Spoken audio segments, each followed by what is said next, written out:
really going to turn the ball over a little bit more.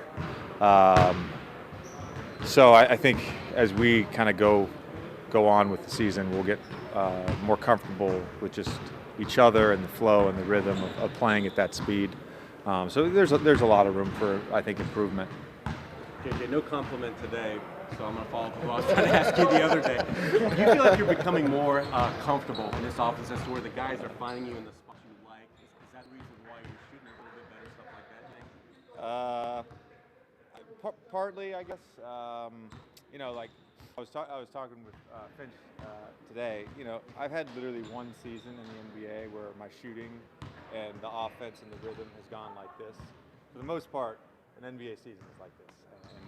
And there's gonna be times where you feel like you're in a rhythm, and there's gonna be times where you feel like you're incapable of making shots. I point back to last season. In March, post All-Star break, I think I had 4 of my worst shooting games of my career, literally my career. And then like in the last week of the season, I had 4 games where I hit like 7 threes and scored over 25. So it's like that's just how an NBA season goes. Sometimes you're a high priority on a scouting report. Sometimes you're lower on the scouting report. Like those things are part of it. Sometimes it's just not your night.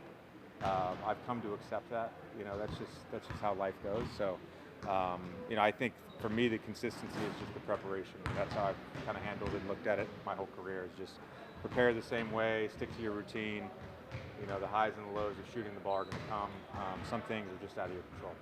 Do you think it helps that you've had some experience? I think that's a better way to answer your question. Yeah, well, I didn't know how to answer your question the other day. Because it never came out. You asked me, like, do you hope that you could continue kept on shooting coming well? out. And I was like, do you think you can keep this up? And I'm like, I mean, if I told you no, I'd be lying. If I said yes, I'd sound like an arrogant prick. It was a hard question to answer, man. But do you think having a history where Alvin kind of helps that he can has an idea of what it takes to get you your shots and to get you in the spots where you can get the looks that you want to get? Yeah.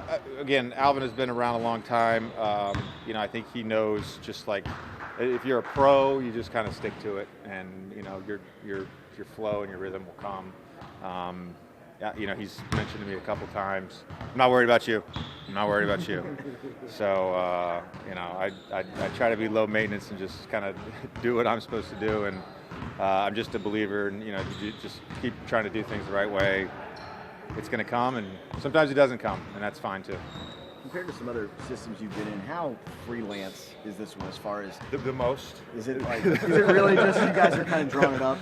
Because of the transition? You mean not drawing it up? Yeah. What I'm saying is, do you think it's transition or just because of just the way the style is in general? Yeah, I mean, again, it's meant to be unpredictable. It's intentionally unpredictable, and so at times you're just going out and playing. I think for us, we can do a better job when there are, and we've talked about this as a team, but when there are sort of those set pieces, i.e. ATOs, SOBs, BOBs, after free throws, like that's when we can really lock in on executing, more of the set pieces.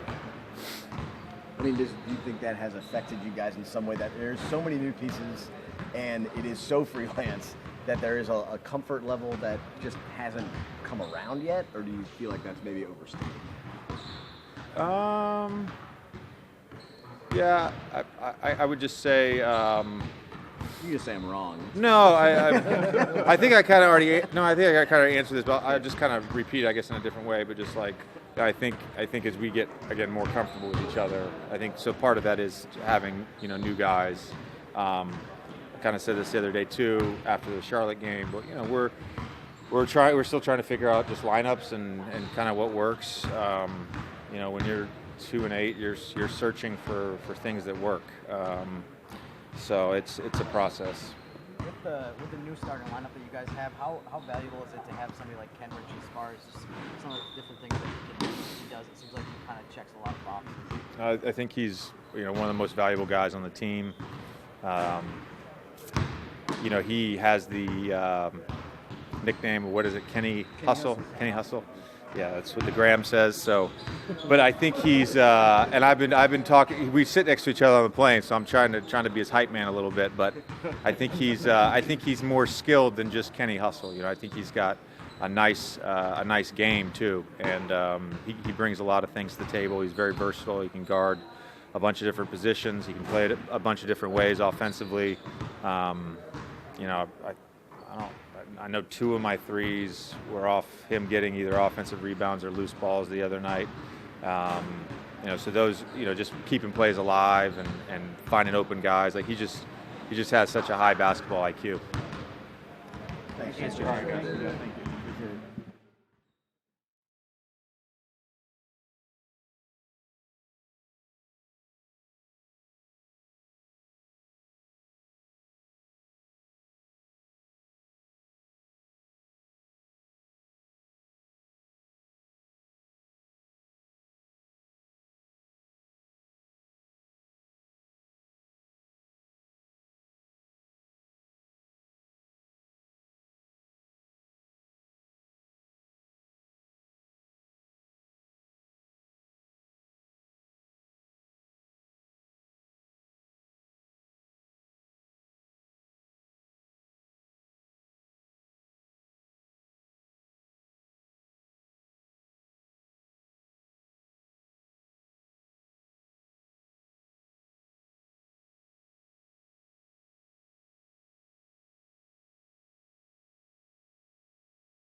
No. We're gonna ask a lot about philosophy now. Just how are you feeling? How's everything going? Do you expect to play? I feel good. Just continuing to listen to the trainers and the doctors, and trying to come in here and see how I feel each and every day. It's kind of a day-to-day thing, just seeing how I feel every practice, and hopefully tomorrow it should run. What exactly happened? You came out for warm-ups and it just tightened up on you, or what you've been feeling like just that for a kind while? of at the end of the Charlotte game, hyperextended. Knee flew back, and that's all it was. Just a little pain in my knee. It's nothing big, nothing major, but just taking it day by day. And how much were you able to do today at practice? I was pretty much able to go through my regular routine. I didn't go through practice, but I worked out on my own a little bit. It felt good, so hopefully we can continue to progress. JJ described what you guys do on offense as some of the most unscripted basketball he's ever played in. Just how would you describe what you guys do on the offensive end? I agree. It's just kind of get the best shot for our team. It's kind of free-flowing for us to see how we can create for each other, who's in the best spot to take the best shot. So it's free-flowing, a lot of ball screens, a lot of pin downs, and a lot of screening for each other. Have you ever played in a system where there's this much emphasis on getting the ball up and putting pressure on the defense early in the shot clock? I mean, I've been on teams where well, granted, I've only been on 2 teams in the NBA, but where we always wanted to play fast. Fast playing game, getting the ball out of the basket or off a rebound really fast and pushing it up the floor. But we still get the best quality shot of who should shoot it and who has the best shot. So I think it ties in together. We push it to get the fastest shot, but the best shot. Thanks, Brandon. Thank you, man.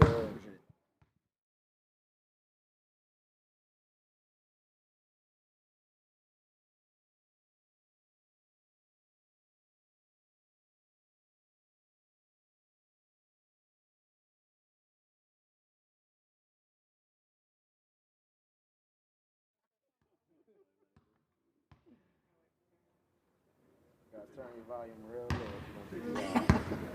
He's the only softer speaker than Julius Randle.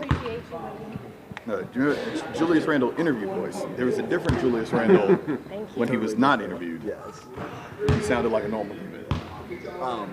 What did you expect from BI and Lonzo? Any progress from either of those guys? And do you think you'll have an answer at game time tomorrow, before tip tomorrow? When do you think you'll know if they can play? Well, I don't know. It's spread.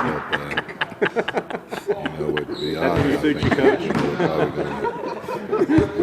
It's probably going to be a time decision, but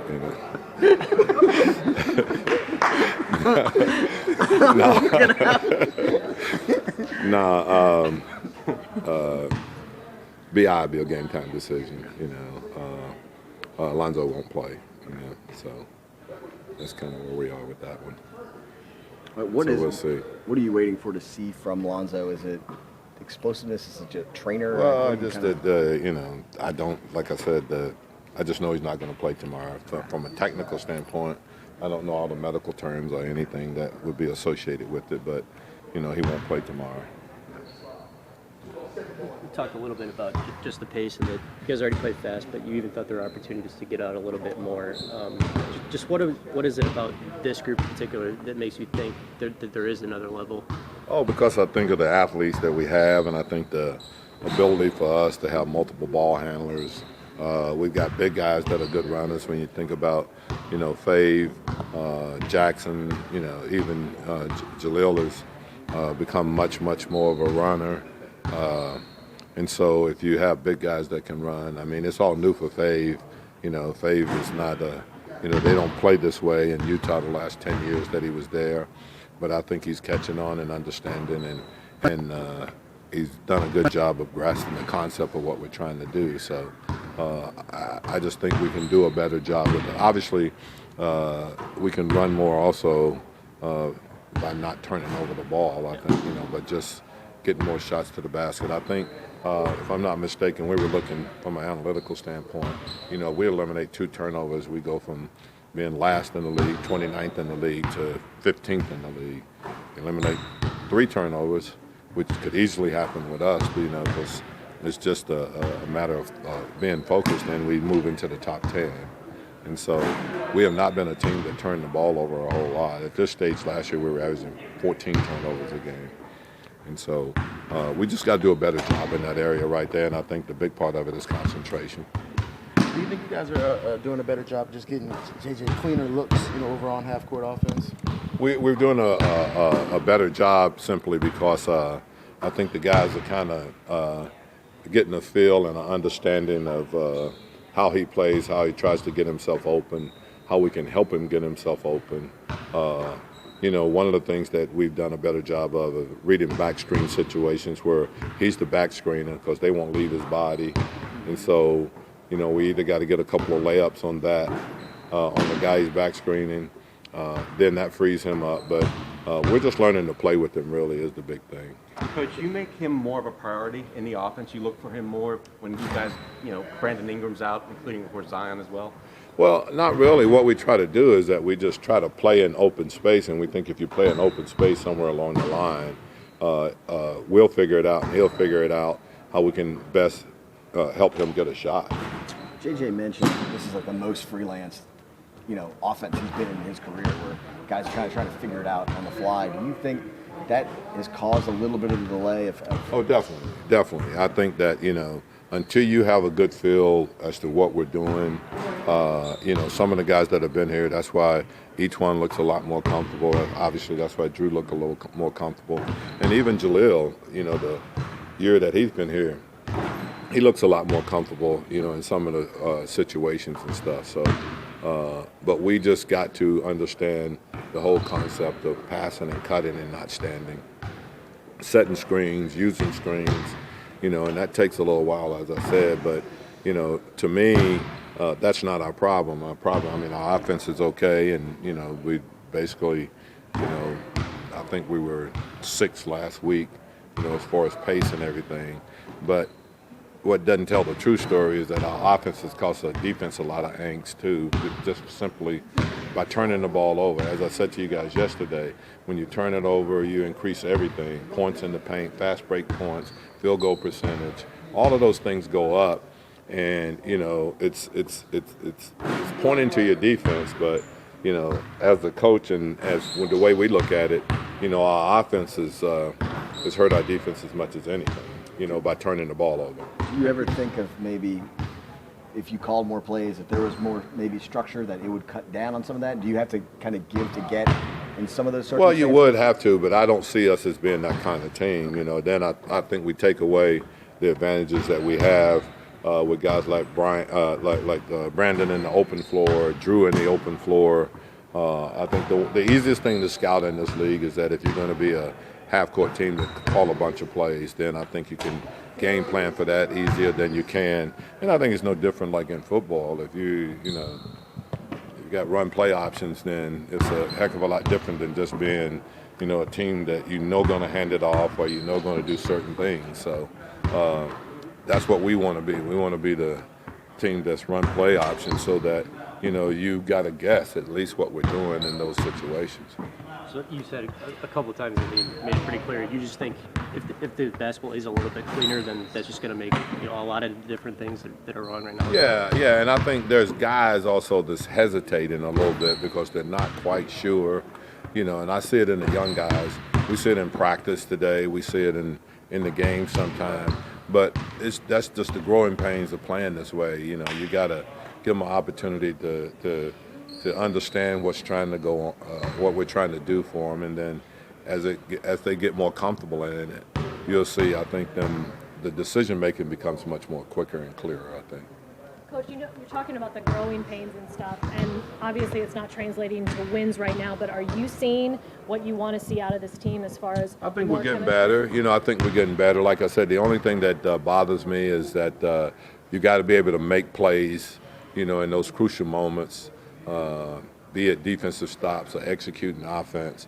and eliminating the turnovers, and that's one of the things that we've struggled with a little bit. But we put ourselves in a position to win in most of the games, in the last 5-6 minutes of the game, and we've got to find a way to get over the hump there. And do you think it's finding guys who are going to be the ones to step up in those positions? Yeah, I think so. I mean, I think obviously you want guys that's going to step up, and as I said, I don't think we've played as well as we're capable of playing. I think we've had spurts where we played well, but we've got to put together long stretches where we're playing well, where we're not trying to make up points and coming from behind. I think that's the big thing. It's tough to do that game after game after game. Coach, has that been part of the issue with closing time? And the fact that you have such a free-flowing system, yet coming down crunch time, there's certain guys that maybe either expect the ball or just want the ball. So there's been kind of a conflict there. No, it's not a conflict, because I think as a coaching staff, you're smart enough to know that the free-flowing stuff stops in the last 2 minutes of the game, and you're going to direct the ball where you want to have it. So we have a bunch of set plays that obviously you run, so you can direct the ball exactly where you want it and in the hands of who you want to have it in. Because if you don't do that, usually it's in the hands of the guy you would probably not want to have it in. Thanks, Alan. Coach. Thanks for not talking in your BI voice the whole time.